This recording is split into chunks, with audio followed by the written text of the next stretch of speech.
You've probably been told to tone it down at some point in your life. Too intense, too emotional, too ambitious, too sensitive, too real. It's wild how often we're made to feel like our depth is a liability instead of our greatest strength. But let me say this clearly, you are not too much. You've just been in spaces that were too small to hold you. The problem was never your passion, your vulnerability, your curiosity, or your drive. The problem was trying to hand it to people who were never ready to receive it. That ends now. This is your call to come back to yourself, to own your presence, to flirt, love, and connect with boldness, not fear, to stop shrinking just to be digestible. You're not here to make people comfortable. You're here to make people feel something, and the people who are meant for you won't ask you to dim your light. They'll be drawn to it. So if someone backs away from your energy, it's not a loss, it's a reveal. Let that be a reason to go harder for yourself. Most people think confidence is about charisma, posture, or never showing fear, but real confidence is about congruence. It's your actions and your identity lining up even when it's hard. It's saying, I know what I bring, I know what I need, and I'm not afraid to walk away from anything that doesn't honor that. You flirt differently when you carry that energy. You don't drop hints to get validation. You speak clearly. You don't panic at silence. You allow space. You don't bend over backwards to keep someone. You hold the door open if they choose to leave. That's not cold. That's not distant. That's powerful. You're not desperate for attention because you've given it to yourself first. And in doing so, you become magnetic. There's a misconception that flirting is manipulation in a pretty package. Say this line, wear this outfit, play this game, but people can feel when it's fake. True attraction happens when someone feels seen by you, and they see something in you that resonates deeply.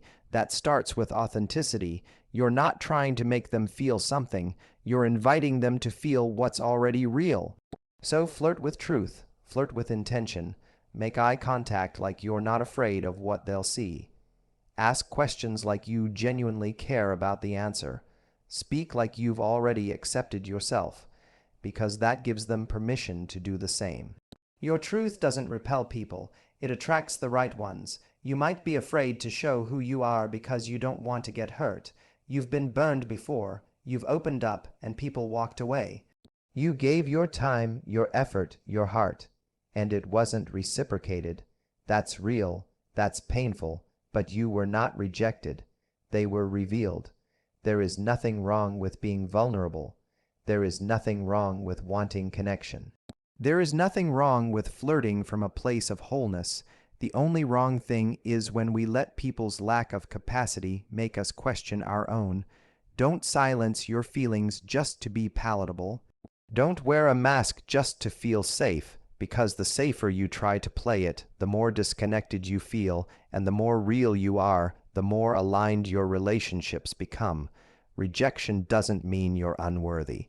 It means the match wasn't right. Let them go, and thank them for the clarity. You can learn every technique, read every book, watch every video, but none of it matters if deep down you're still doubting your worth. Because attraction is about more than what you do, it's about what you allow. When you believe you're not lovable, you entertain crumbs. When you believe you're replaceable, you settle for surface-level connections. When you believe you're too much, you overcompensate to be enough. But when you believe you are already whole, already radiant, already magnetic, everything changes. You flirt differently. You communicate differently.